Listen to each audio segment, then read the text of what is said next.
క్రైస్తవ కాంటెక్స్ట్కి మనం వద్దాం. హోలీనెస్ అంటే ఏంటి? What is the meaning of the word holiness or sanctification ఏంటి?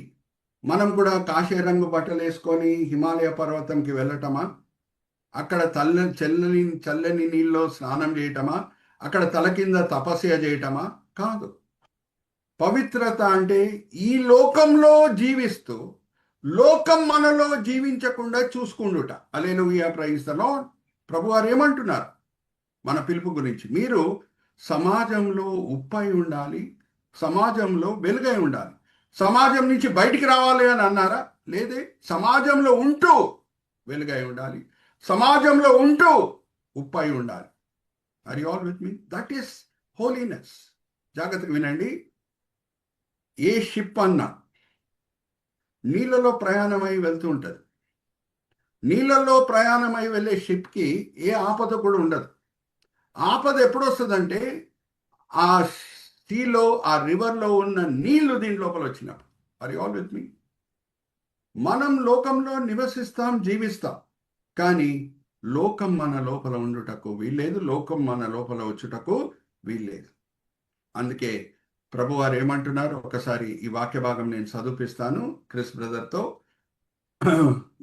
రెండో కొరింథీ 6:17 చదవండి క్రిస్ బ్రదర్. రైట్. దేవుని ఆలయమునకు విగ్రహముతో ఏమి పొందిక? మనము జీవము గల దేవుని ఆలయమై ఉన్నాము. అందుకు దేవుడు ఇలాగూ సెలవిచ్చుచున్నాడు, నేను వారిలో నివసించి సంచరింతును, నేను వారి దేవుడనై ఉందును, వారు నా ప్రజలై ఉందురు. కావున మీరు వారి మధ్య నుండి బయలువెడలి ప్రత్యేకముగా ఉండుడి. అపవిత్రమైన దానిని ముట్టకుడని ప్రభువు చెప్పుచున్నాడు. మరియు నేను మిమ్మల్ని చేర్చుకుందును, మీకు తండ్రినై ఉందును, మీరు నాకు కుమారులు కుమార్తెలై ఉందరని సర్వశక్తి గల ప్రభువు చెప్పుచున్నాడు.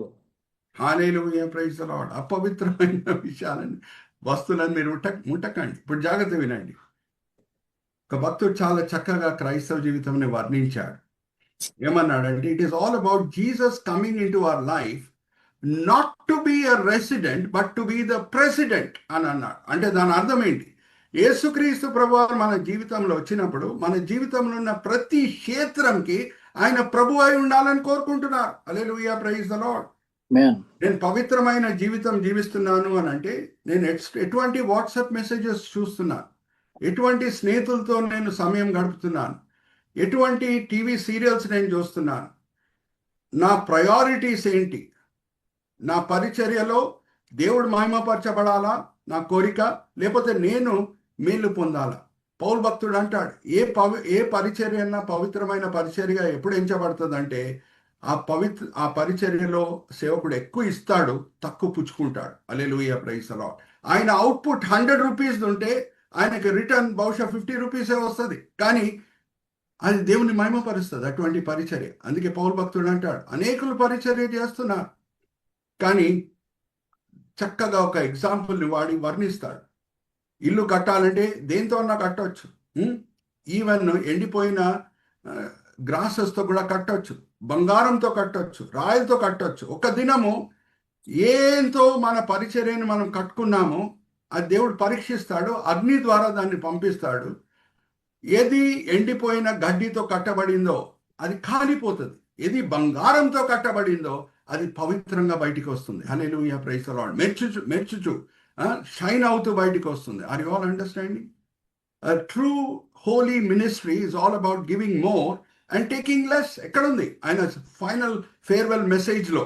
ఎఫెసీ పట్టణంలో 3 సంవత్సరాలు పరిచర్య చేసి అక్కడి నుంచి బయలుదేరి వెళ్ళే సమయంలో ఫేర్వెల్ మెసేజ్ ఇస్తున్నాడు పౌలు భక్తుడు. ఒకసారి చదువుదామా? 20వ అధ్యాయం 35వ వచనం. అపోస్తల కార్యం 20వ అధ్యాయం 35వ వచనం. బైబిల్స్ అండర్లైన్ చేసుకుందాం.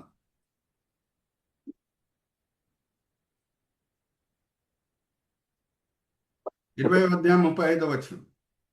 మీరును ఇలాగు ప్రయాసపడి బలహీనులను సంరక్షించవలననియు పుచ్చుకొందుట కంటే ఇచ్చుట ధన్యము అని ప్రభు అయిన యేసు చెప్పిన మాటలు జ్ఞాపకం చేసుకొనవలనని అన్ని విషయంలో మీకు మాదిరిగా చూపిదామని చెప్పాను. హల్లెలూయా, ప్రైజ్ ది లార్డ్. 3 సంవత్సరాల పరిచర్య తర్వాత ఏమంటున్నాడు మీరు గమనించారు? నేను పుచ్చుకున్నా అంటుంటా ఎక్కువ ఇచ్చాను. హల్లెలూయా, praise the lord. Are you all understanding? అది పవిత్రమైన పరిచర్య.